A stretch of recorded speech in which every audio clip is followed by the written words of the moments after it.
Dieu bénisse. Que le Seigneur vous bénisse. Bwana mibariki. Nous allons nous mettre debout pendant que nous commençons notre adoration. Tutasimama bwima ili tuanze mabudu yetu. Nous lisons le psaume au chapitre 13. Tunasoma Mzaburi sura ya 13. Nous commençons au verset 2. Tunaanzia kwa mstari wa pili.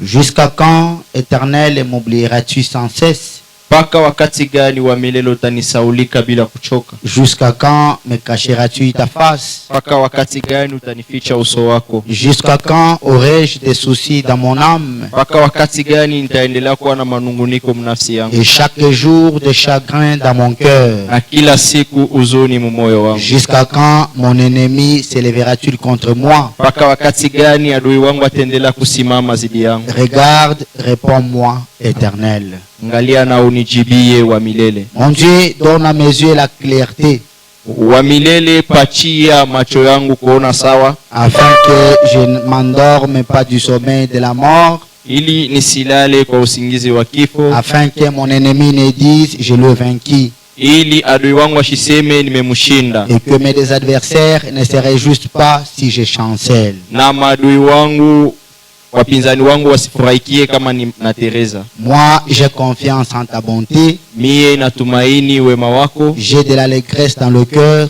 na furaha ndani ya moyo à cause de ton salut. kwa ajili ya wokovu wako. Je chante à l'Éternel, Naimba kwa wa milele, car il me fait du bien. Amen. sababu ananifanyia mema. Que Amina. Dieu bénisse. Mungu amibariki. Nous chantons que le Sauveur merveilleux, je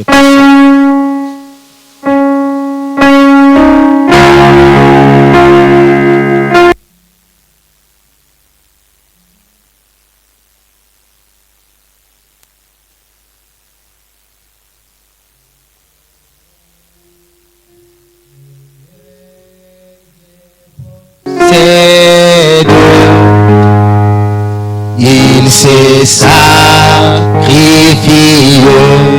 pour moi.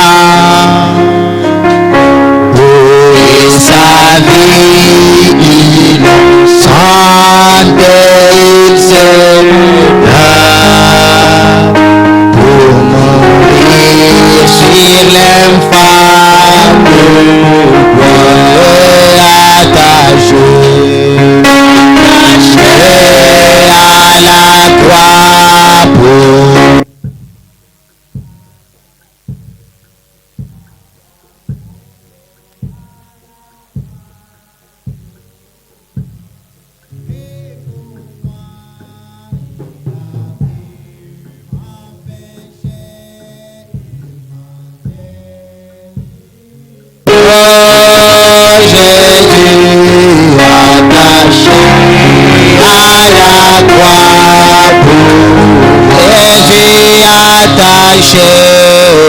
attaché à la croix pour moi. Oui, attaché à la croix pour moi.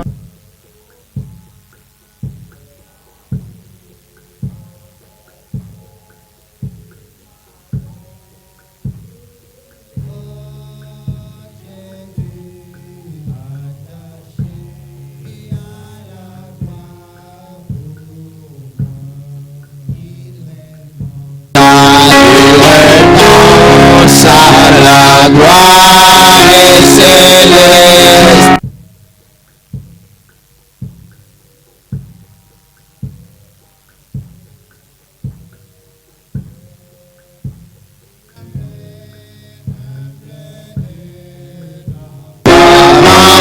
C'est modeste.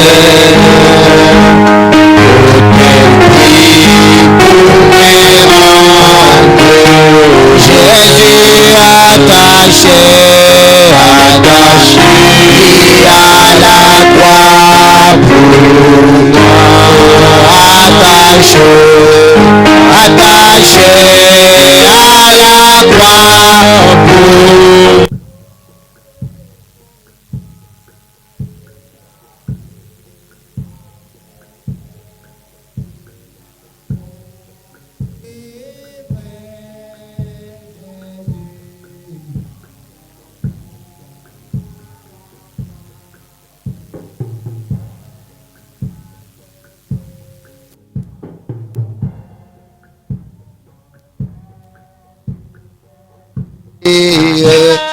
brisé, brisé pour mes iniquités.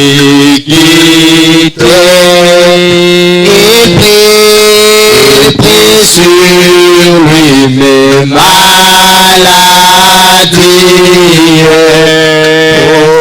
et mourut pour mes libérer. Jésus attaché à la croix, moi attaché à la croix, et pour moi il a pris mon péché, il m'a donné.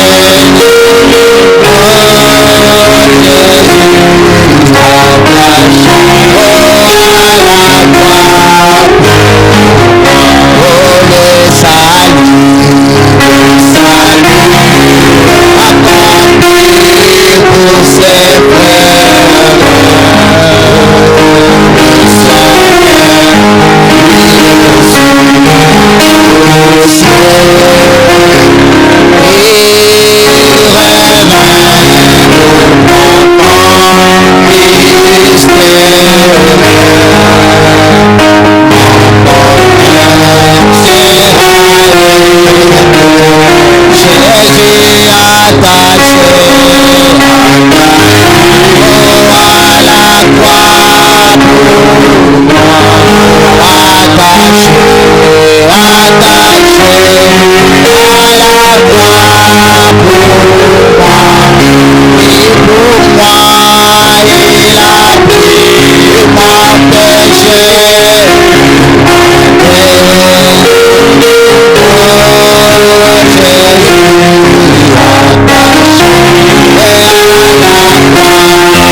Seigneur notre Dieu, nous te sommes grandement infiniment reconnaissants.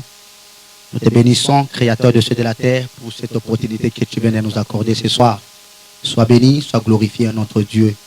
Jéhovah, notre Seigneur, nous venons près de toi pour nous humilier devant toi. Comme tu as dit, venez à moi, vous tous qui êtes chargés, de fatigués, de fardeaux de péché, je vous donnerai du repos. Nous venons au Dieu puissant avec tous ceux-là, nous venons les déposer auprès de ta croix. Seigneur, accepte de nous décharger.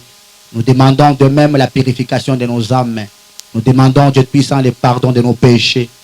Seigneur notre Dieu, sanctifie nos corps, nos âmes, nos esprits, ô Dieu, pendant que nous sommes devant toi. Nous chassons les mauvais esprits, tous les esprits de troubles. Nous les renvoyons de l'Eucharistie au nom puissant de Jésus-Christ. Accorde-nous ta présence, mon Dieu, mon roi, dans cette réunion, que tu sois manifeste, en commençant du haut de cette chair jusqu'à la porte, Père. Laisse que tout scellé, mon Dieu, mon roi, soit contrôlé par toi. Prédomine cet endroit, ô Père bien-aimé, accorde-nous ta grâce, Jéhovah. Prêche-nous ta parole, notre Dieu. Bénis-nous au travers les chansons que nous allons y chanter pour toi. Bénis la présence de tes enfants qui sont ici et ceux qui viennent encore, mon Dieu, mon roi, puissent être bénis, mon Dieu, mon roi. Jésus-Christ, notre Dieu, nous demandons que tu puisses, Père bien-aimé, penser à nous, mon Dieu, mon roi, aux problèmes que nous avons devant toi, Seigneur notre Dieu, afin que nous puissions recevoir des solutions auprès de toi. Réponds à la prière de tout et chacun de nous, exauce chacun de nous, mon Dieu, mon roi. Nous te demandons de pouvoir nous bénir, nous te demandons de pouvoir nous sauver, nous remplir du Saint-Esprit et nous changer au travers de ta parole que nous allons écouter. Prends le contrôle alors que nous confions les serviteurs de Dieu par qui tu nous prêcheras entre tes saintes mains, ô Dieu. Laisse que, oh mon Dieu, mon roi, qu'ils soient inspirés par toi afin de nous apporter la parole de la vie et que Seigneur puissant, cette parole nous amène, ô Dieu puissant, jusqu'à recevoir des grandes choses auprès de toi. Ça, c'est là, ô Père bien-aimé, si toi tu n'interviens pas, Jésus-Christ notre Dieu, nous serons, ô Dieu puissant, en train de passer un culte vain. Voilà pourquoi nous demandons ton assistance, Jéhovah. Nous croyons, Père, que tu nous béniras alors que nous offrons cette prière de la foi au nom puissant de notre Seigneur et Sauveur Jésus-Christ. Amen. Amen. Que Dieu bénisse. Mungu ambariki. Nous allons continuer à nous mettre debout. Tutaendelea kusimama bwima.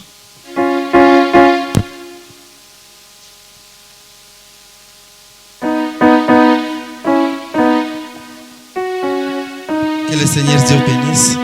Nous allons ouvrir nos requêtes des cantiques de la croix seulement 935, que tu es grand. Oh,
Mon Dieu que tu es grand, alléluia, mon âme chante à toi de mon sauveur, que tu es grand, que tu es grand, mon âme chante à toi de mon sauveur, que tu es grand.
Naona Mungu amebariki.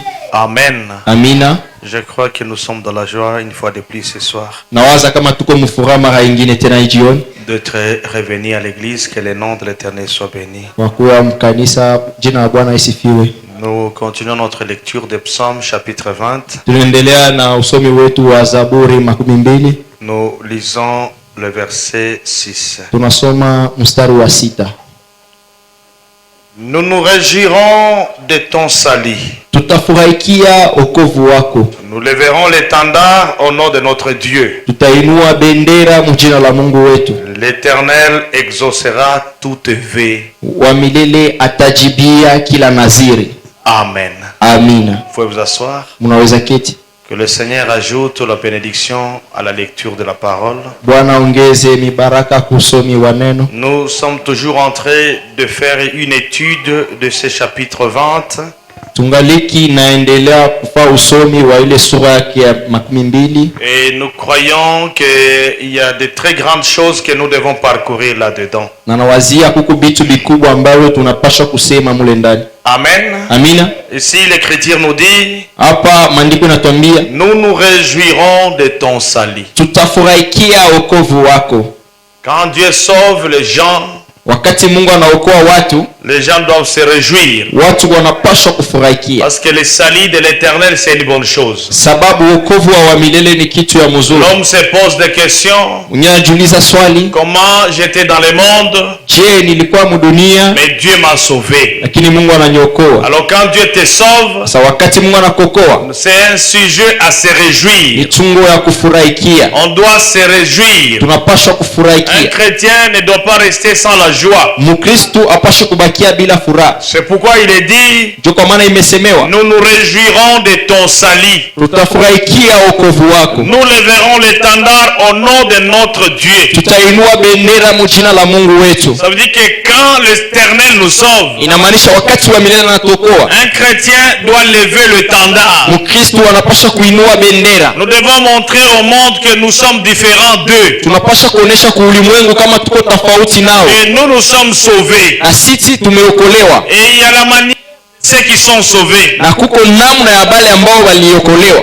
Ici on dit nous élèverons l'étendard. Hapa imesemewa tutainua bendera. Amen. Amina. Et on ajoute, wanaongeza, l'Éternel exaucera tous tes vœux. Wa milele atajibia manaziri yote. Donc tu as fait un vœu à l'Éternel. Ulifanya naziri na wa milele. Et Dieu va exaucer cela. Na Mungu ataijibia. Dieu est obligé d'exaucer. Mungu anashurutishwa kujibia. La Bible nous dit, Biblia inasema, ne faites pas un vœu à l'Éternel. Usifanye naziri kwa Mungu si tu ne peux pas tenir ce vœu là. Kama utatimiza ile naziri. Oh Seigneur, oh Bwana, si tu me guéris, je ferai telle chose. Tafanya kitu fulani. Dieu est toujours fidèle. Mungu anakuwa tu mwaminifu. Il te guérit, anakuponya, mais il t'attend maintenant à ce que tu puisses faire la chose. Anakungoja ili sasa na wewe upate kufanya ile kitu. Abraham nous raconte l'histoire. Mungu anatufasiria hadithi d'un aveugle ya kipofu qui s'appelait Bartimée. ambaye alikuwa anaitwa Bartimayo. Quand tous nous avions entendu son histoire. Sisi wote tulisikia ile hadithi. Et cet homme aveugle, na ule mtu kipofu, il était un papa. Alikuwa baba, il avait une famille. Alikuwa na jamaa, familia. La Bible dit, Biblia inasema, Abraham est en train d'expliquer. Ndugu Abraham alikuwa afasiria. Dit que cet aveugle Bartimée, asema ule kipofu Bartimayo, lui ce qui lui faisait gagner de l'argent, kenye kilikuwa nampatisha pesa kidogo, c'était deux tourterelles. Ilikuwa ni manjua yake mbili. Il avait ces deux tourterelles. Alikuwa na ile njua mbili qui le faisait jouer. Yenye alikuwa anachezesha. L'un après l'autre ça se basculait. Moja baada ya mwingine alikuwa anapigana. Les gens venaient voir comment il faisait cela. Na watu walikuwa wanakuja kuona vile alikuwa anafanya. Et il lui laissait quelque chose. Na walikuwa wanamwachia kitu kidogo. Quand vous regardez un aveugle, wakati unaangalia kipofu, comment il est en train de faire jouer cette tourterelle, namna yako anachezesha ile njua, comment il est en train de faire, namna yako anafanya, et au même moment, na ile wakati, avant de passer vous lui laissez quelque chose. Mbele ya kupita unamwachia kitu fulani. Vous laissez 1000 francs, unamwachia 1000, 500, unamwachia 500, ainsi de suite. Hivyo. Et il avait de quoi manger. Na anapata chakula. Mais un jour, sa fille est tombée malade. Binti wake aligonjwa. Et quand sa fille est tombée malade, malade. wakati binti yake aligonjwa, Elle avait une grande fièvre. alikuwa na homa kubwa. Bartimée a dit, Bartimayo akasema, Seigneur, Bwana, on a fait tout ce qu'on pouvait faire, tulifanya vyote vile tunapaswa mais on n'a kufanya, pas eu de réponse. lakini hakuna jibu. Regarde cet enfant, Seigneur. Angalia huyu mtoto Je Bwana, ne veux pas que cet enfant meure. sitaki huyu mtoto afariki. Seigneur, je te demande une chose. Bwana, nakuomba kitu moja, Guéris ma fille. ponya binti yangu. Si tu l'as guérie, Kama unamponya, je te promets que je vais t'offrir ces deux na tourterelles. kuahidi kama nitakutolea njiwa mbili. Dieu est fidèle à la promesse. Mungu ni mwaminifu kwa, Dieu est fidèle à un vœu. Mungu ni mwaminifu ku naziri. Amen. Amina.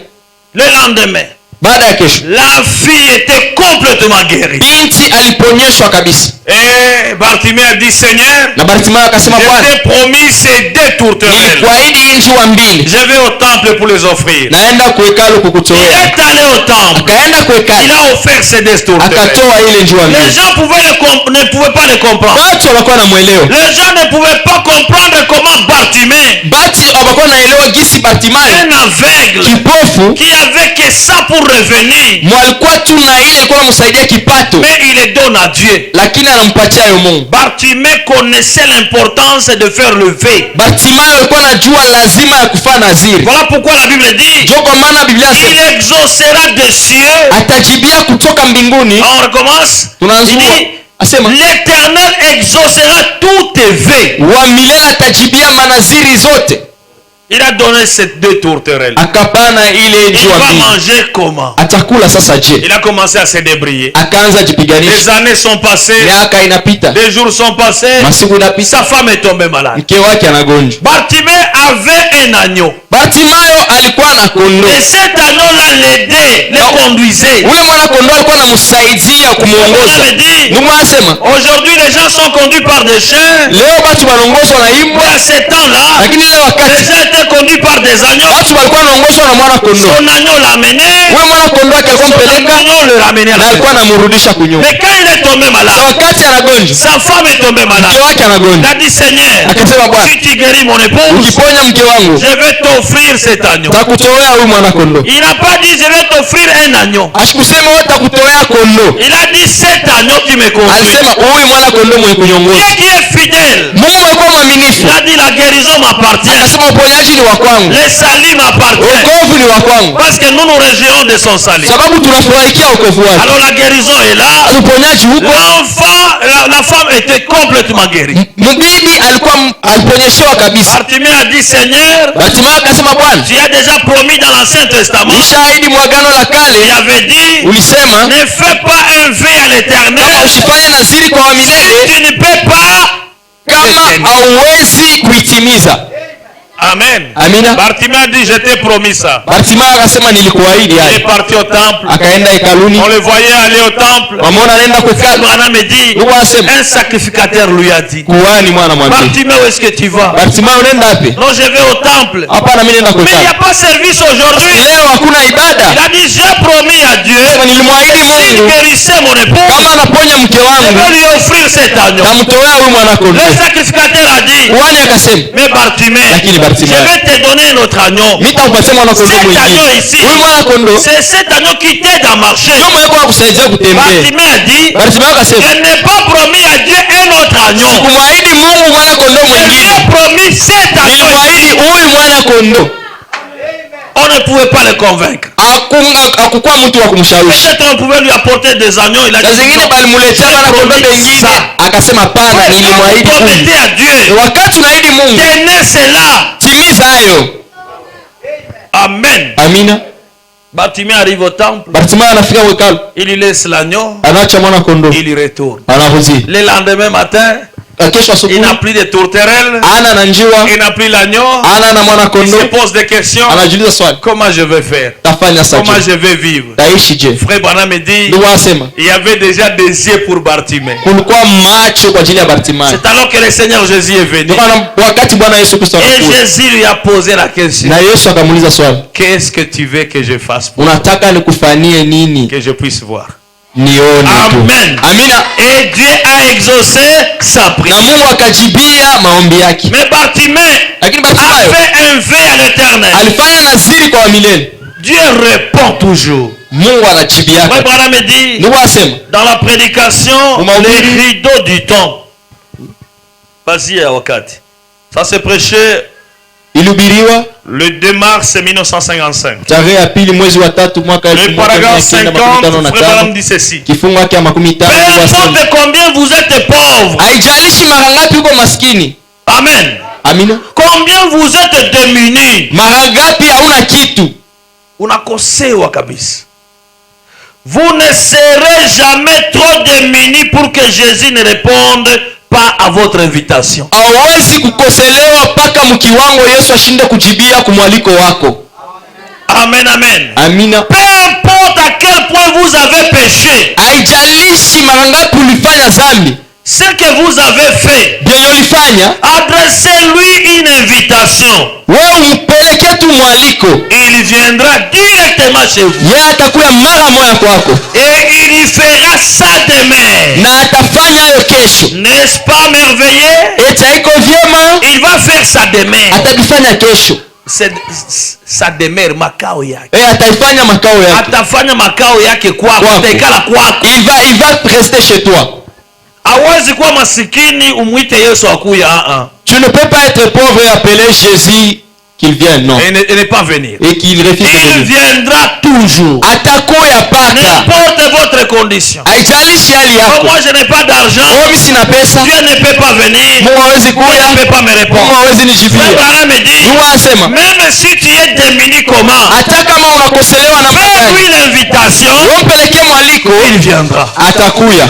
Amen. Amina. C'est pourquoi verset 7 il dit. Je sais déjà que l'Éternel sauve son oint. Najua kama wa milele anakuoaka mpakaliwa wake. Il sauve déjà. Anakuoaka wake. Il l'exaucera des cieux. Atajibia kutoka juu mbinguni. Atamujibia.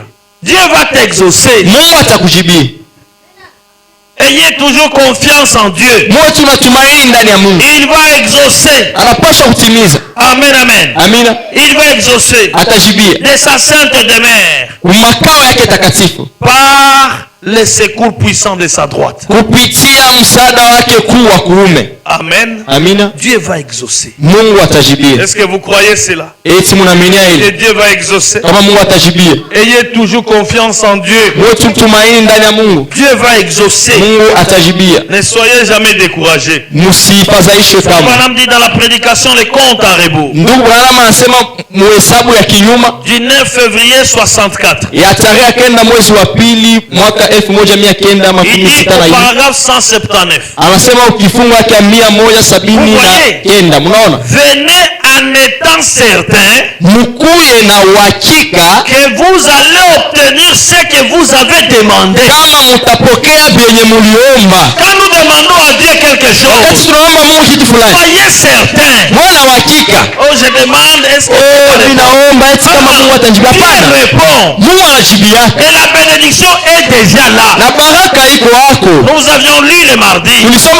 Frère Branham me dit, si vous êtes appelé, Dieu vous a déjà béni. Alors quand vous venez vers Dieu, ne venez plus pour crier. Ce n'est plus le temps de crier. Dieu a dit à Moïse, pourquoi crier? Or nous sommes dans la parole au temps de l'accomplissement du troisième pôle. Le troisième pôle c'est quoi? On prononce la parole et la parole se manifeste. Parce que nous sommes des petits dieux. Nous sommes des dieux. Et un Dieu crée. Un Dieu parle. Dieu ne se lamente pas. Dieu ne dit, moi je n'ai pas mangé aujourd'hui. Dieu est Dieu. Dieu est la nourriture. Tu n'as pas de travail. Tu cries, oh je n'ai pas de travail. Dieu est le travail. Vous êtes un créateur. Frère Branham me dit, avant le péché, Adam était Dieu mineur sur la terre. Adam pouvait prononcer. ungelipasha tamka na kitu fulani Mais inatimilika. quand le péché est venu, Na wakati zambi le inakuya, péché lui a ôté ses pouvoirs. zambi kamwondolea ile uwezo wote. Frère Branham dit, Nuhu asema Jésus-Christ à la croix Yesu Kristo est kumsalaba venu nous restaurer. alikuya kuturudisha Ce que Adam avait perdu, yenye Adamu alipoteza. Jésus-Christ l'a restauré. Yesu anaturudishia. Nous sommes des petits Adam. Sisi ni waadamu Quand wadogo. nous marchons, Wakati tunatembea, le monde doit savoir que nous marchons. ulimwengu unapaswa kujua kama Les tunatembea. païens doivent savoir que nous sommes là. Wapagani wanapaswa kujua kama tuko pale. Quand nous marchons, Wakati tunatembea, tout ce qui est autour de nous wote walikuwa kando yetu doivent comprendre wanapasha elewa qu'ils font face à Dieu. na kama beko mbele ya Mungu. Amen. Amina. Est-ce que je parle à quelqu'un? Eti niko nasungumuza na mtu. Dieu va exaucer. Mungu atajibia. Frère Branham dit, Mungu asema, venez avec assurance. muje na uhakika, Venez avec certitude muje na hakikisho que Dieu exaucera kama vos Mungu prières. atajibia kwa maombi. Ne venez pas tenter. Usikuye kupima. Je vais d'abord essayer. O naenda mbe Si kupima Dieu va exaucer. kama Mungu Dieu atajibia. exauce. Mungu anajibiaka. D'ailleurs, Dieu nous veut de bonnes choses. Kwanza atapatia Mungu kitu. anatupendeaga vitu vizuri. La Bible dit quoi? Biblia inasema nini? Il a formé des projets de bonheur. Ye alituandalia mipango ya furaha. Pas des projets de malheur. Hapana mipango ya ole. Si le malheur arrive, Kama ole inafika, ce n'est pas le plan de Dieu. haki haiko mpango ya Ce Mungu. n'est pas le projet de Dieu. Haiko mpango ya Le Mungu. projet de Dieu, Mpango wa Mungu c'est de bonnes choses. ni vitu ya mzuri. Amen. Amina. Au verset 8, il dit, Mstari wa 8 anasema, ceux-ci s'appuient sur leurs chars, hao wanategemea kuma mashari yabo, ceux-là sur leurs chevaux. wengine kuma farasi yabo. Amen. Amina. Oh, ils s'appuient sur l'argent. O banatumainia pesa, Ils s'appuient sur les connaissances. ili banatumainia kuile ufahamu wabo. Frère Branham me dit, Mungu anasema, même la Bible le dit aussi. hata Biblia inasema pia.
Dieu ne veut pas les gens qui mélangent. Soko maana Mungu apendake batu benye kuchanga. Vous venez à l'église avec des fétiches. Unakuwa kukanisa na madawa, Vous faites ceci, cela. unafanya hivi na vile. Nous ne comptons pas tous sur cela. Si hatutumaini yake bile, Nous nous appuyons sur l'éternel Dieu. si tunatumainia wa milele Mungu, Nous nous appuyons sur notre Dieu. tunatumainia Mungu Le wetu, nom de l'éternel. jina ya wa La milele. Bible dit quoi? Biblia inasema nini? Le nom de l'éternel, Jina wa milele c'est une haute tour. ni mnara mrefu, Une tour haute, mnara mrefu forte, ya nguvu, où les justes se réfugient yenye waliokuwa na haki wanakimbilia en sécurité. na wako La muukingo. sécurité vient de l'éternel. Ukingo unatokea kwa wa La milele. sécurité ne vient pas de l'État. Ukingo utokee kuserikali.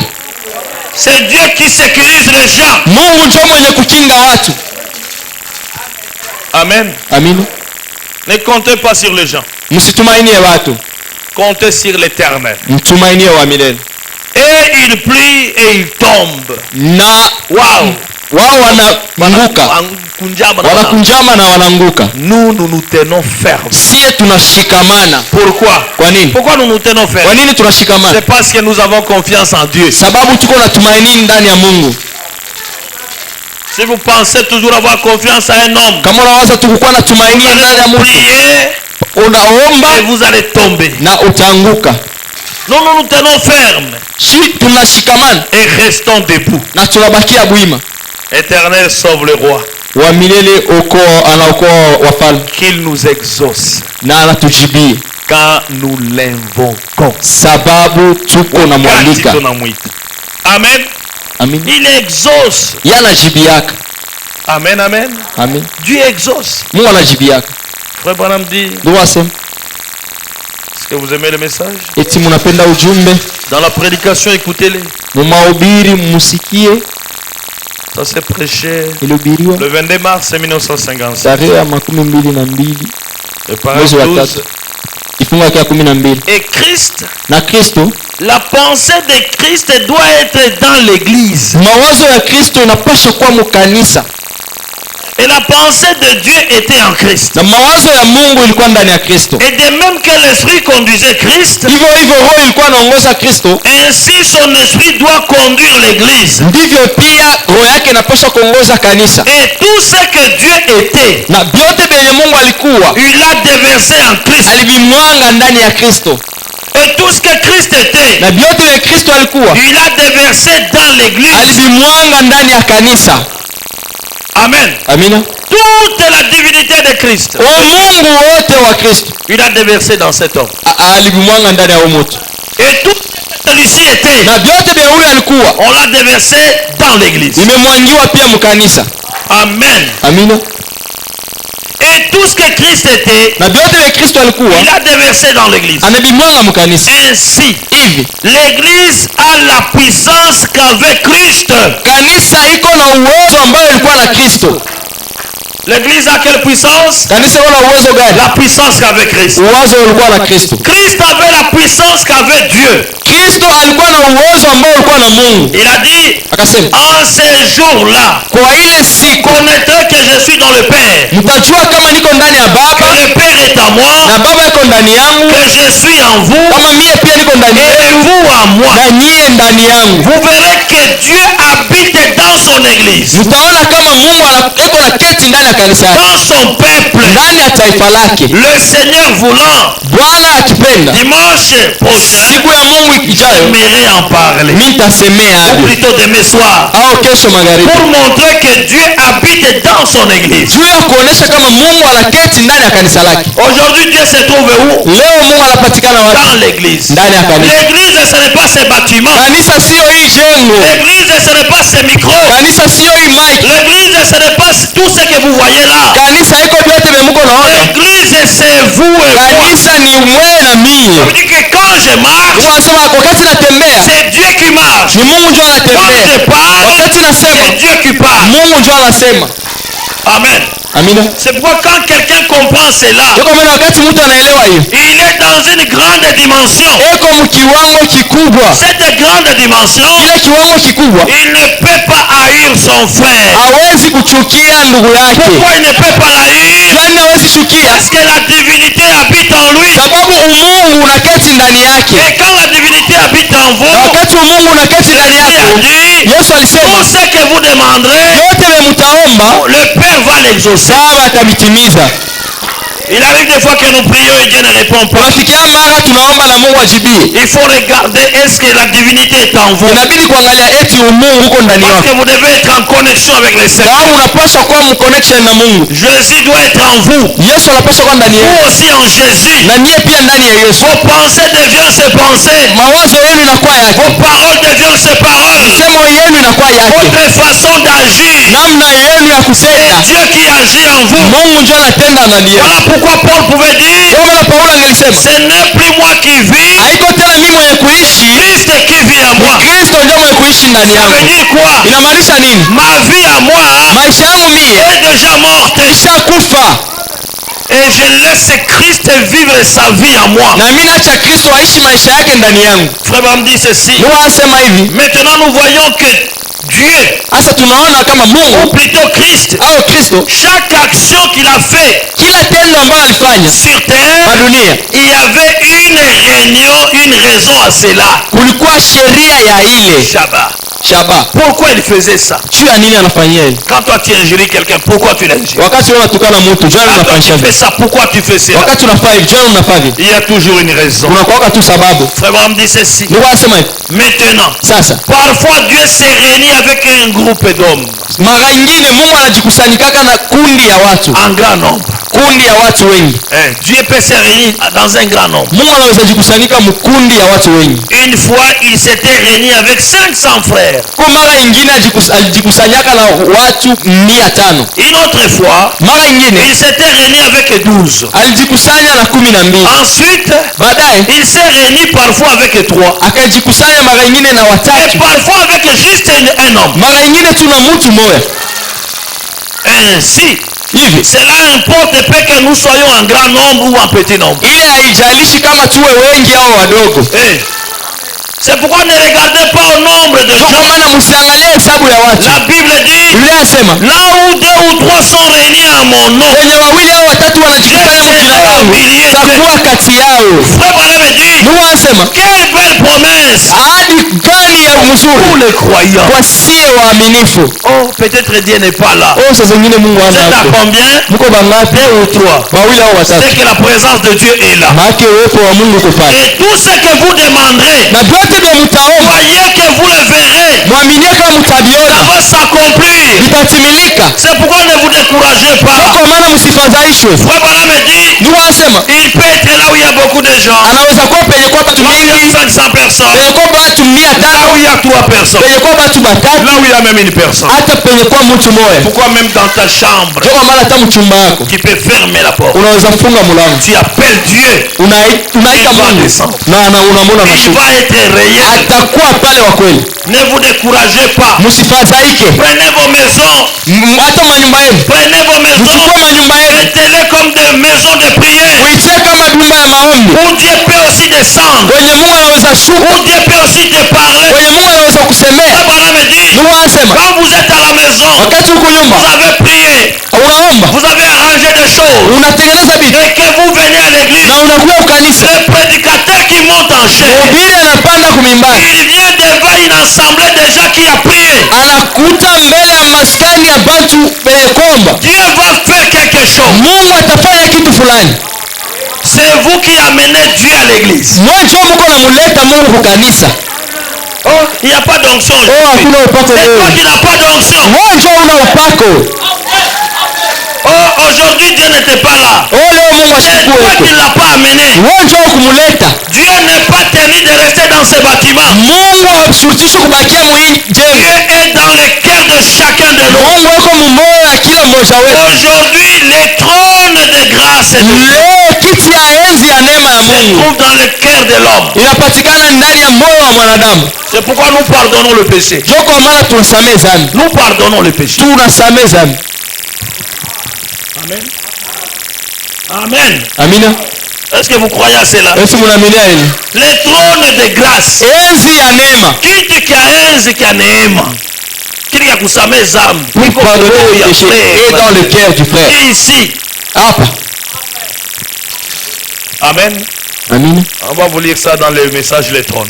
Tutamisomea hayo mujumbe ya kiti ya enzi. Paragraphe 14, frère, on dit ceci. Kifunga cha 14 Dans ndio cette wasema prédication, hivi. écoutez-les. Mahubiri msikie. Juste avant de venir à la réunion, Mbele ya kuya kwa makutano, je lisais le livre de Daniel. nilikuwa nasoma kitabu ya Danieli. Et j'ai l'intention de le prendre un jour comme un réveil complet. Na niko na wazo ya kuibeba siku moja kama vile Et wamsho. j'ai remarqué que Daniel avait lu dans le livre du prophète Jérémie Niliona kama Danieli alisomaka mkitabu ya nabii Yeremia. Yeremia. Le prophète Jérémie qui l'avait précédé, Nabii Yeremia mwenye alikuwa mbele yake qu'ils allaient passer 70 ans en captivité. kama bangelipaswa kupitisha miaka makumi saba Et mfungwa. pendant ces 70 ans, Na mwile miaka makumi saba il a vu que c'était presque à la fin. aliona kama ilikuwa ni kumwisho Et kabisa, alors il s'est mis à chercher l'éternel. na akaanza tafuta wa milele. Il y a quelque chose que Frère Baran veut nous parler. Huko kitu fulani ndio anataka tuseme hapo. Daniel. Daniel, Amen. Amina. Il est à Babylone. Uweko Babiloni. Il est à Babylone. Babiloni Il avait des livres. alikuwa na kitabu. Quand il a commencé à lire le prophète Jérémie, Wakati anaanza kumsoma nabii c'est Yeremia, le prophète Jérémie qui est venu avant lui. ni nabii Yeremia ndio alikuwa mbele Il yake. avait une promesse Ulikuwa ahadi que mon peuple va être à Babylone kama taifa langu itakuwa Babiloni pendant 70 ans. ni miaka makumi La saba. Bible dit Biblia inasema ça restait 2 ans. ulibakia miaka mbili. C'était l'année 68. Ilikuwa mwaka wa 60 na mnane, Amen. Oh, la promesse disait 70 ans. na ahadi ilikuwa nasema miaka 70. Maintenant, ils sont en 68. Hasa mpaka msitini na mnane C'était 2 ans. unabakia miaka mbili. Il a dit c'est le temps. Anasema njoo wakati Je vais chercher le Seigneur. mtamtafuta Bwana. C'est le temps de chercher le Ni Seigneur. wakati ya kumtafuta Bwana. Il a commencé des chaînes, Akaanza vifungo, des supplications. malalamiko, Il a commencé à demander pardon à Dieu akaomba msamaha kwa pour ses Mungu péchés, kwa ajili ya dhambi pour les yake, péchés de son peuple. dhambi ya taifa Que lake, Dieu lui parle. ili Mungu Et amsemezee, Dieu est venu lui parler. na Mungu akakuwa Pour lui kumsemeza montrer maintenant comment ça va se dérouler. juu ya kumuonesha namna gani vitapitikana. Frère Branham dit, Ndio wanasema en ces jours, kwa hii masiku, et si en ces jours, na kama muhimu masiku où nous vivons, yenye tuko naishi, alors que nous voyons chaque signe opérer, na japo tunaona kila alama kufanyika indiquant la venue du Seigneur, inaonesha kuja kwa Bwana, cela devrait amener chaque ministre à jeûner, ile ilipaswa kupeleka kila mhubiri mkuomba, à prier kuomba na et à kufunga dire, na kusema oh Dieu, oh Mungu, que dois-je faire ensuite? tafanya nini baadaye? Amen. Amina. Car Sababu nous nous approchons du temps de la fin. tunakaribia wakati wa mwisho, C'est le moment où nous devons nous mettre à genoux ndio wakati tunapaswa kupiga magoti et comprendre que nous ne devons tout simplement pas convoiter et fainéanter. na kuelewa kama hatupaswi kutamania na kufanya visivyofaa Fainéanter. na kushindwa Kubakia bila kufanya kitu. Amen. Amina. Ce n'est plus le temps de fainéanter. Sio muda wa kuikala tu hivi bila kufanya kitu. Amen les frères. Amina wa ndugu. Les sœurs, amen. Wadada, amina. Ce n'est plus le temps de fainéanter. Sio muda wa kuikala tu hivi na kuzuba. Haina kuzuba. Usha kuikala tu ulofa. Ndio bulofa kabisa. Nikukuyaka tu na ikala mkanisa. Tu viens seulement à l'église. Kazi yako ni nini? Qu'est-ce que tu fais? Quel est ton travail? À l'église tu fais quoi? Kanisa unafanya Dans nini? le corps de Christ tu fais Mwili quoi? wa Kristo unafanya nini? La Bible dit que le corps de Christ a plusieurs membres. Biblia inasema mwili wa Kristo uko na viungo mingi. Et Dieu quand il a créé l'homme, Na Mungu wakati aliumba mtu, il lui a mis beaucoup de choses. alimutia vitu ya mingi sana. L'homme a 5 doigts. Mtu yuko na vidole 5. Kila kidole hapa iko na kazi yake. Et chaque doigt a son service. Bakikukata hiki, Si on te coupe sa massa, hautabamba kitu. tu peux plus tenir une chose. Tu ne peux pas. Ah oui. Amen. Amen. Bakikata hiki kidole, Si on coupe seulement ses doigts, hautabamba. tu ne peux plus tenir. Bakikutosha tu mankucha Si on hiki, t'enlevait seulement les ongles wanakutupa mwijimu wanakwambia panda, hautapanda. et on te mettait dans une fosse, on te dit de remonter, tu ne peux plus. Amen. Amen. Chaque chose a quelque chose, donc a l'utilité. Kila kitu iko na mafaa yake. Et si tu es dans le corps de Christ, Na kama uko mwili wa Kristo, qu'est-ce que tu dois faire? nini unapaswa kufanya? Pourquoi fainéanter? Jua nini kuikala tu bila kufanya kitu? Posez-vous la question. Jiulize swali. Soyez comme Daniel. Muwe saa Danieli. Seigneur, Bwana, on nous dit que c'est au temps de la fin. anatuambia kama ni wakati wa Moi, mwisho. je dois faire quoi? Sasa mimi napaswa kufanya nini? Quel est mon travail dans le corps de Christ? Kazi yangu mwili wa Kristo ni Qu'est-ce nini? que je dois faire? Nini yanapaswa kufanya? Frère Branham dit, Mungu anasema, ne soyez pas des fainéants. msikuwe tu malofa. Au lieu que unakia kufanya kwa église. Tu sais même pas ce que tu sais que tu viens faire à Wewe ni l'église. mkuya tu. Wewe Toi, tu viens ndio seulement. kanisa yetu. Ah, c'est ça notre église. Sasa kanisa unafanyaga amo. C'est votre église. Qu'est-ce que tu fais dans ton église là? Amen. Amen. Frère Branham dit, Mungu anasema, Nous ne devons tout simplement pas convoiter et fainéanter hatupashi kutamania na kuikala bulofa comme si nous n'avons aucun souci. sa vile hatuna hata na nia moya. On a ta souci moya. Tu n'as même pas de soucis. Tu viens seulement et tu t'assois. Nous venons à notre aise. Tunakuya na amani yote. Jinsi tunapenda. Jinsi unapenda ndio unakuya. Leo naenda. Non, je pars aujourd'hui. Nous allons à notre aise. Tunakuya jinsi tunapenda. Et nous retournons à notre aise. Na tunarudia vile tunapenda. Nous devions être bien éveillés. Tulipaswa kuwa makini. Et normalement, des choses qui se produisent aujourd'hui, na kwa kawaida vitu vya kupitikana leo, telles que les secousses et les tremblements de terre, mitikisiko na mtetemeko ya udongo, même les plâtres tombent de murs, hata mabitu yanaanguka kulukuta, des immeubles faisant monter beaucoup de fumée, manyumba iko naanguka na shimoko na ruka ya mingi. Amen. Amen. Frère me dit, nous wasema ou des rideaux de poussière semblables à des champignons, au mapazia ya kuwa na vumbi kama vile buyoka, ainsi de suite. na vitu nyingi. Cela devrait nous amener à comprendre que l'avenir du Seigneur est proche. Ilipaswa kutusukuma kuelewa kama kuja kwa Bwana kuna karibia. Et lorsque nous voyons l'église du Dieu vivant indifférente, na wakati tunaona kanisa ya Bwana haijali kitu, kila mtu ajali. Je viens à l'église comme je vais. naenda kanisa gisi napenda. Je sers le Seigneur comme je vais. Natumikia Bwana vile napenda. Paresseux que nous sommes, wasaifu wazembe sisi, fainéants que nous sommes, walofa. Ce n'est plus le temps de fainéanter. Sio tena muda wa kuikala ulofa. C'est le temps de parler au Seigneur. Ni wakati ya kusema na Bwana. Parce qu'il a promis de nous exaucer. Sababu aliahidi kutujibia. Dieu ne fera plus rien. Mungu hawezi fanya tena kitu.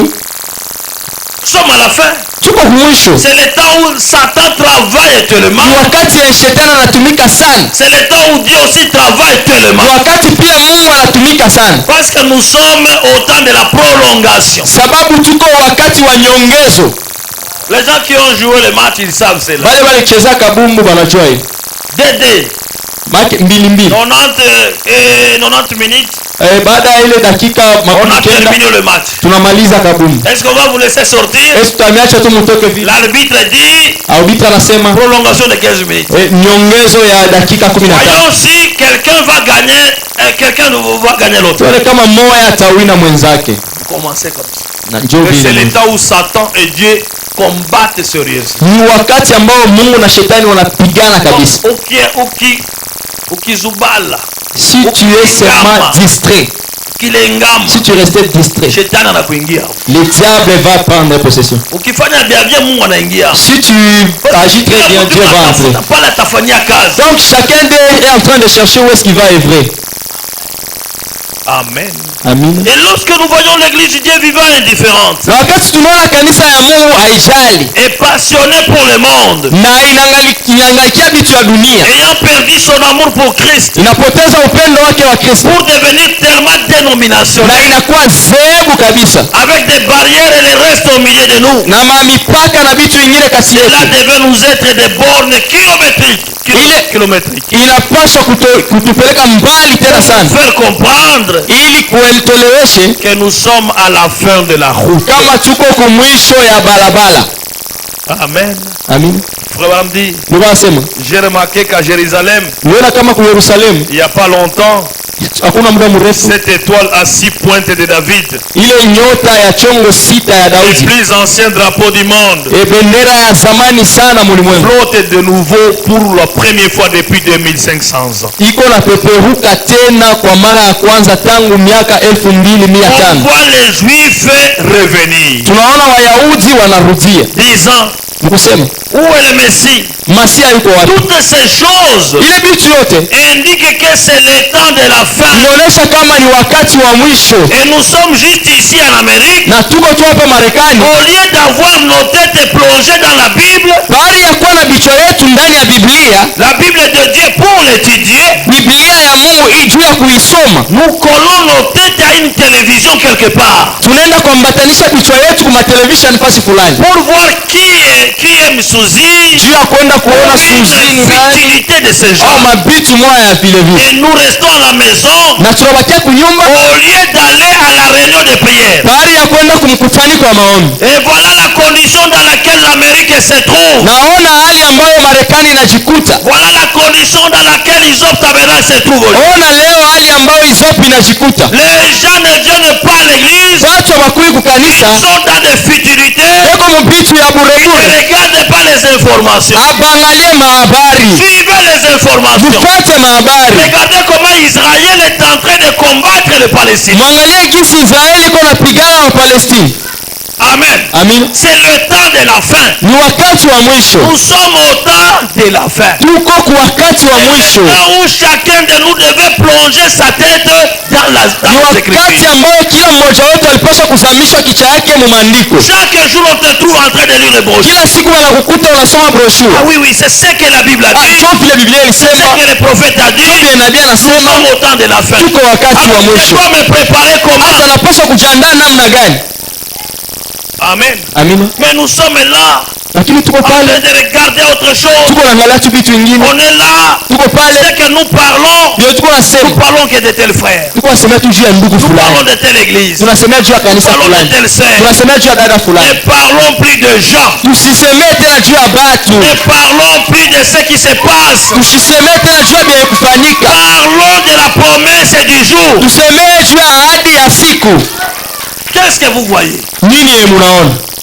Amen. Amina. Quand nous regardons le monde aujourd'hui, Wakati unaangalia ulimwengu leo, Frère Branham me dit, huwa asema en 1961, mwaka 1961 l'Amérique avait commis une erreur fatale Marekani ilifanyaka kosa kubwa en donnant à la femme le droit de vote. mkumupatia mwanamke haki ya kuchagula, Et c'était ce jour-là na ile siku où la femme, ambayo mwanamke, les femmes, plusieurs femmes, wanawake wengi avaient voté un président renégat Kennedy. walitenda kuchagula rais moya kama ni Kennedy. Amen. Parce qu'on avait donné aux femmes le droit de vote. Sababu alipatiaka wanawake haki ya kuchaguzi. Nous sommes aux États-Unis. Mungu anasema tuko Marekani, Il y a la montée des femmes. banamuke beko napanda sana. Ça montre que le monde est arrivé à la fin. Inaonyesha kama dunia inafika mwisho. Et Frère Branham dit, Na Mungu anasema quand vous voyez la montée de la femme, wakati munaona kuinuliwa kwa mwanamke, sachez que c'est la fin. mjue kama ni mwisho. Qu'est-ce que nous avons dans notre pays aujourd'hui? Sasa vile tuko leo mwinchi yetu, Qu'est-ce que nous voyons dans notre pays? nini yetu tuko naona mwinchi yetu? Une femme au-dessus des hommes. Mwanamke yule ya banaume. Frère Branham dit, Mungu anasema la femme n'a rien à faire en politique. mwanamke hawezi fanya kitu msiasa. N'espérez à rien. Msitumainie kitu. Frère Branham a dit, Mungu anasema la femme, sa place, c'est à la cuisine. mwanamke pasi yake ni mafika, Ce n'est pas en politique. sio msiasa. Et quand vous voyez une femme en politique, Wakati unaona mwanamke le msiasa, monde est à la fin. maana dunia iko kumwisho, Le péché va s'introduire. dhambi itaingia Toutes les autres femmes seront compliquées même dans nos na maisons. mwanamke wote wengine watakuwa picha nguvu manyumba. C'est pourquoi le message doit toujours veiller. Ndio kwa maana ujumbe unapaswa tu Quand kukesha. nous voyons une femme monter en politique, Wakati unaona mwanamke anapanda msiasa, Branham a dit quoi? unaangalia Branham alisema nini. Amen. Amina. Nous, on n'est pas des catholiques. Sio hatuko bahati ya Nous doivent Katoliki, acclamer. tunashangilia Zambe Madame qui doivent acclamer. wazambe malamu Nous, wanashangilia, avant d'acclamer, sio mbele ya kushangilia. regardons que dit Frère Branham. Tunaangalia ndugu wanasema nini. Est-ce que ça ne se trouve pas dans les Écritures? Eti haipatikani mu maandiko? Ça se trouve dans les Écritures. Kama iko mu maandiko, Disons sali. tunasema saluti. Si Frère Branham a condamné, Kama ndugu wanama ni nous hukumu, allons condamner. tutahukumu. Il n'y a pas de place à une femme dans la politique. Hakuna nafasi ya mwanamke msiasa. La femme doit être à la cuisine. Mwanamke anapaswa kuwa kumafika. Amen. Amina. Allez dire à cette femme Judith de retourner à la maison. Nendeni ukamwambia yule mwanamke Judith arudie kunyumba. Sa place c'est à la cuisine. Nafasi yake ni kumafika. Ça c'est le message de Frère Branham. Hii ujumbe wa ndugu Branham Et c'est ça la Bible. na njoo Biblia. La Bible dit dans 1 Corinthiens, Biblia inasema wa Korintho wa ne kwanza, permet pas à la femme de parler, kama siruhusu mwanamke kusema ni de prendre l'autorité sur l'homme. wala kubeba mamlaka juu ya mwanaume. 1 Timothée 2. Ile ni Timotheo wa kwanza Ne sura ya permet pili. pas la femme d'enseigner, Siruhusu mwanamke ni de kufundisha prendre l'autorité. wala kubeba mamlaka juu ya wanaume et doit demeurer dans le silence. anapaswa kukala kimya. 1 Corinthiens dit, Wakorintho wa kwanza inasema comme vile dans toutes les églises des saints, makanisa yote ya que watakatifu les femmes se taisent wanawake waikale dans kimya les assemblées. mu makutano. Il ne leur est pas permis de parler, Haiwaruhusiwa waseme, comme le dit aussi la loi. vile vile pia sheria La inaisema. loi d'Israël n'autorisait pas la femme de parler. Sheria ya Israeli ilikuwa inaruhusu mwanamke kusema. La Bible ajoute, Biblia inaongeza si elles veulent s'instruire kama anapenda kujifunza quelque chose, juu ya kitu fulani, elle interroge leur mari à la maison. aulize bwanake kunyumba Kwabo. kwake kunyumba. Allez dire à la première ministre d'interroger son mari à la maison. Mwende muulize ule ministra wa kwanza akaenda kaulize bwanake kunyumba. Amen. Amen. C'est ça le message. Njoo ujumbe. Et le message condamne. Na ujumbe inahukumu. On ne craint rien. Hatuogopi kitu. Nous craignons le péché. Tunaogopa dhambi Et nous fuyons le péché. na tunakimbia dhambi. Tout ce qui est contre la parole de Dieu, nous mettons à côté. Yote kiko vinapinga neno tunatia Dieu pembeni. n'exaucera jamais une nation Mungu hawezi jibia qui taifa ne cadre pas avec la parole de Dieu. yenye haina sawasawa na neno la Pour Mungu. que Dieu exauce, Ili Mungu ajibie, nous devons marcher dans le plan de la parole de Dieu. tunapaswa kutembea mwatua ya neno la Mungu. Pourquoi frère Branham a conclu dit, Kwa maana ndugu Abraham alielewa sema aujourd'hui, leo le livre de Matthieu chapitre 4 est accompli. kitabu ya Mathayo sura 4 kimetimilika. Le monde est géré par le diable. Dunia hii inachunguzwa na shetani. Les États-Unis, Marekani, l'Amérique, Marekani yote, Chine, en Chine, France, Ulaya, Allemagne, Almanya, Russie, Russia, ce qui gère c'est le diable. yote ile shetani ndio iko na vichunguzi. Et ne mettez pas d'espoir là-bas. Na musiwe na tumaini C'est kule. pourquoi ne vous tuez pas à cause de la politique. Ndio kwa maana msisumbuane juu ya La siasa. politique c'est du diable. Ndugu anasema siasa ni ya La shetani. politique ne réussira plus. Siasa haiwezi kushinda. Je vais terminer avec ceci. Tamaliza na hii. Dans les rideaux du temps, Pazia ya wakati. Frère Branham dit au Proverbe 53. Ndugu anasema kifunga cha 53. Voilà la chose essentielle ce soir. Oneni kitu ya maana hii magharibi. Cessez de discuter sur vos religions. Acheni kubishana juu ya madini yenu. De discuter sur vos différentes doctrines. Kubishana juu ya mafundisho yenu Il est tofauti. déjà venu. Oh, Il ashakuya. n'est pas venu. Nous Ashakuya. sommes dans le millénium. Oh, tuko millennium. Cessez ce genre de discussion. Acheni na ile mabishano ya hivyo. Frère Branham dit cessez. Ndugu anasema acheni Discuter sur vos doctrines. kubishana juu ya mafundisho yenu. Prends ce que tu crois, mais ça. Beba vile unaaminia tiabu. Tu viens ici. Wakati unakuja hapa, Cessez de discuter. acheni kubishana. Ma première question c'est quoi? Swali yangu kwanza ni Avez-vous reçu le Saint-Esprit depuis que tu as crié? eti ulipokea Roho Mtakatifu tangu uliamini? Paul ne posait pas la question. Paulo alikuwa anauliza swali, Est-ce que vous croyez qu'il est venu?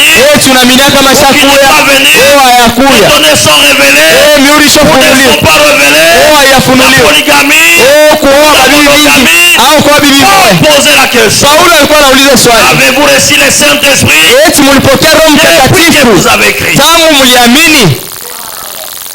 Or la première doctrine de Jésus c'est quoi? Mafundisho ya kwanza ya Yesu ni nini? Vous devez naître de nouveau. Munapaswa kuzalika upya. La première doctrine de Jésus. Mafundisho ya kwanza ya Vous Yesu, devez naître. unapaswa Ce n'est kuzalika pas la upya. polygamie. Haiko kuwa na babibi Ce n'est wawili, pas Kakou Philippe. haiko kakufi. La première doctrine. Mafundisho ya kwanza, Vous devez naître. unapaswa kuzalika upya. Quand quelqu'un vient avec sa doctrine, Wakati mtu anakuwa na mafundisho pose-lui la yake, question. muulize swali, Est-ce que tu as déjà reçu le Saint-Esprit? eti ushapokea Roho Mtakatifu? Oh, moi je te dis, est-ce que tu connais? Oh, mimi nakwambia eti unajua ya Fils de mtu, l'homme. mwana wa mtu. Ndio, C'est bien. ni mzuri. Est-ce que tu es déjà né de nouveau? Eti ushazalika upya. Parce que si tu es déjà né de nouveau, Sababu kama ushazalika et upya que lui aussi est né de nouveau, na yeye pia ashazalika vous upya, allez comprendre la même chose. mtaelewa kitu moja. Amen. Amina. Cessez Acheni de vous discuter sur vos différentes doctrines. kubishana juu ya mafundisho yenu tofauti. Cessez de discuter sur les différentes églises dénominationnelles. Acheni kubishana juu ya makanisa tofauti ya zebu. Notre église est grande par rapport à votre église. Oh, kanisa yetu ni ya munene kuzidia yenu. Cessez ça. Acheni vile. Cessez de discuter sur les différentes nations. Acheni kubishana juu ya mataifa tofauti. Oh, le Rwanda a fait. Oh, Rwanda Oh, alifanya. l'Ouganda a fait. Oh, Uganda. Cessez ça. Acheni vile. Ce dont le monde a besoin ce soir. Yetukuwa lazima magharibi ya leo. Ce dont le monde a besoin de Yenye savoir dunia ce iko soir. navyo lazima magharibi ya leo. Amen. Amina. C'est que Christ Kusema Kristo est ressuscité des morts amefufuka kutoka kuwafu et qu'il vit parmi les hommes. na anaishi kati ya watu. Amen. Amina. C'est ce que le monde a besoin. Chote dunia iko nayo Le lazima. monde n'a pas besoin de missiles. Dunia haina lazima ya mamisili. Le monde n'a pas besoin de soldats formés. Dunia haina lazima ya baskari Le ya monde kufundishwa a mzuri. besoin d'un Christ ressuscité. Dunia iko na lazima ya Kristo mwenye kufufuka. Le Branham dit, Ni wasema si le monde était prêché kama dunia ilihubiriwa et que les gens avaient reçu le Saint-Esprit, na watu wangelipokea Roho la Mtakatifu, police n'aurait pas de gens encarcelés. polisi haingekuwa na watu wa kufunga. Oui. Amen. Amina. C'est dont le monde a besoin de savoir ce soir. Yenye dunia iko na lazima ya kujua magharibi ya C'est leo. que Jésus-Christ Kusema kama Yesu est Kristo ressuscité des morts amefufuka kutoka kuwafu et qu'il vit parmi les hommes. na anaishi kati ya watu. Frère, on dit Amen. Ndio wanasema amina. Il n'est pas question de discuter sur le fait de mettre les doigts sur ceci Haiko mambo ya kubishana juu ya kutia bilole juu ya ou hiki de retrancher ceci au juu ya hivi ou de retirer ceci, au kutosha hivi, de dire que ceci est inspiré. kusema kama hiki kishovuviwa. Le Branham dit Ndio wanasema oubliez tout simplement cela msaulike kabisa bile et regardez à lui na mumwangalie yeye et croyez qu'il est ressuscité des na morts mwaminie kama alifufuka kutoka kuwafu et il se manifestera à vous. na atajionekanisha kwenu. Amen. Amina. Vous direz, Mtasema eh bien, vizuri, si un ange prêchait cela, kama malaika anahubiri hivi, je peux croire si un ange prêchait. naweza aminia tu mpaka kama malaika anahubiri. Dieu n'a pas ordonné des anges pour prêcher l'évangile. Mungu akuamuru ba malaika kumhubiri, Il a ordonné des hommes aliamuru batu pour prêcher aux hommes. juu ya kuhubiria batu benzake. Est-ce que je peux attendre un amen? Eti naweza pata mimi. Un ange ne viendra jamais prêcher. Malaika hawezi kuya kuhubiri kamwe, Ne viendra jamais prêcher. hawezi kuya kuhubiri kamwe. Hata kuyaka atakuhubiri. Dieu a donné aux hommes de prêcher aux hommes. Mungu alipatia watu kuhubiri watu. Tu veux le salut? Unataka wokovu? Crois aux hommes. Aminia watu. Tu veux la guérison? Unataka uponyaji? Crois aux hommes. Aminia watu. Tu veux la délivrance? Unataka ufungulivu? Crois aux hommes. Aminia watu. Et c'est la chose la plus difficile. Na njo kitu kigumu sana. Frère Branham dit, Ndio wasema l'évangile vient par la prédication de la parole. injili inakuyaka kupitia mahubiri ya neno. Réveillez-vous, Amkeni oh les amis. oh marafiki zangu, Dis à votre voisin, ambia jirani yako réveille-toi. amka, Il est temps de nous réveiller. ni wakati wa sisi Et kuamka. le Seigneur Dieu vous bénisse Na richement Bwana Mungu amibariki sana, et qu'il vous accorde les désirs de votre cœur. anipatie malazima ya mioyo yenu. Comme la Bible nous dit, Vile Biblia inatuambia, je sais déjà najua que l'Éternel oint kama wa exauce son milele oint. anakuwaka na jibia mpakaliwa wake. Que l'Éternel t'exauce aujourd'hui. Wa milele akujibie leo, Il te donne ce que ton cœur désire. akupatie bie moyo wako Il unataka, te donne la grâce akupatie neema d'être supérieur. ya kukua yulu. Soyez toujours en haut, Mkuwe tu yulu supérieur. juu, Parce que nous sommes une nation bénie. sababu si ni taifa yenye Nous kubarikiwa. sommes un peuple béni. Tuko taifa yenye kubarikiwa Avec un message béni. na ujumbe uliobarikiwa. Que Dieu vous bénisse tous. Mungu amebariki sana. Mettons-nous debout, nous Tusimame wima. Le Seigneur m'aime, oh oui, le Seigneur m'aime, il est amour,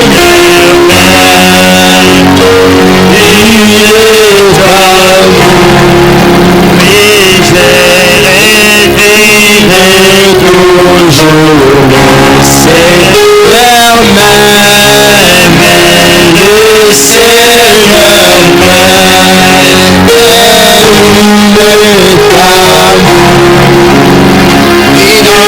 dans sa grâce, et à ma place, dans sa grâce, et son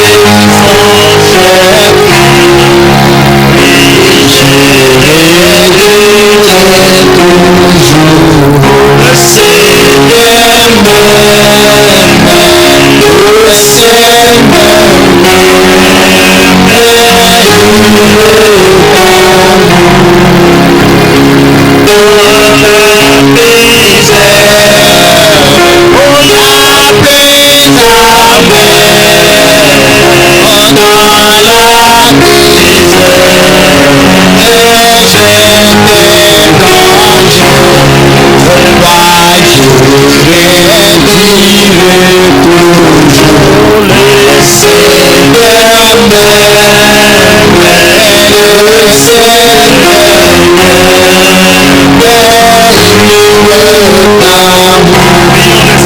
Tuombe Bwana. Aminia kama Mungu atajibia maombi yako. Aminia kama ni yule jana leo hadi milele. Sa promesse est toujours réelle. Ahadi yake ingali. Tu as fait un vœu à l'Éternel. Ulifanya naziri kwa milele. Accomplis ce vœu-là. Timiza ile naziri. Ne restez pas sans avoir accompli un vœu. Usibakie bila kutimiza naziri. Prions le Seigneur. Tuombe Bwana.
Père de la vie éternelle,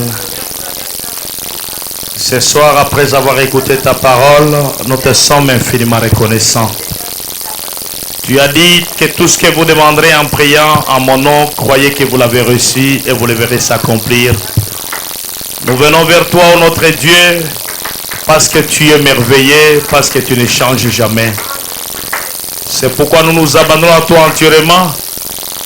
Notre Dieu, le désir de notre cœur, c'est d'être toujours attaché à toi. Voilà pourquoi nous sommes venus en laissant tout ce que nous pouvons faire ce soir. Et nous t'avions donné ce petit moment pour que nous soyons en contact avec toi. Père, tu as dit que même si nous étions démunis, toi, si nous t'invitons, tu seras toujours là.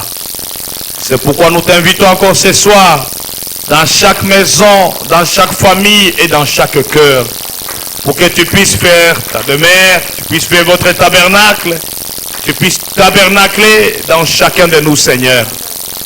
Que nous soyons des gens qui entrent en contact avec toi, Dieu Tout-Puissant. Nous savons que tu es merveilleux, tu ne changes pas. Tu viens de nous apporter ta parole et nous avions compris, Seigneur Jésus, que toi, tu es la solution à chaque problème, que tu es le rémunérateur de ceux qui te cherchent et tu es la solution pour nos âmes aussi. Ne nous abandonne pas, ô doux Sauveur. Viens, secours chacun de nous. Donne-nous la paix, donne-nous la bénédiction. Donne-nous la vie, Seigneur Jésus. Que nous puissions toujours contempler, ô Père bien-aimé, la magnificence de notre Dieu. Bénis mon frère qui a écouté ce message.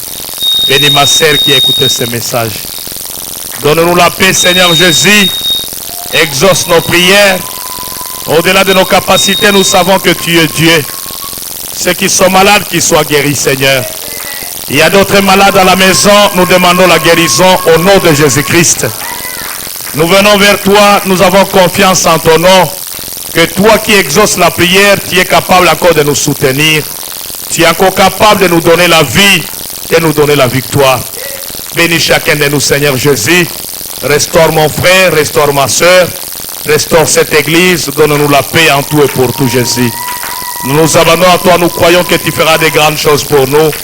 Alors que nous venons vers toi sincèrement, nous croyons, ô Père bien-aimé, que tu vas exaucer chacun de nous. Accompagne chacun de nous sur son chemin du retour. Bénis tout celui qui a été ici ce soir.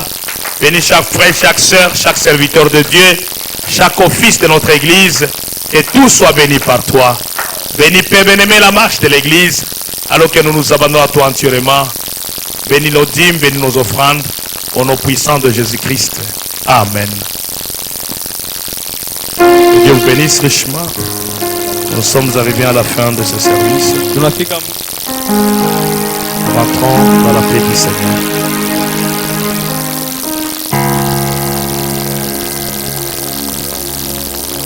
Ville de perles de lumière, existant sur les Jérusalem.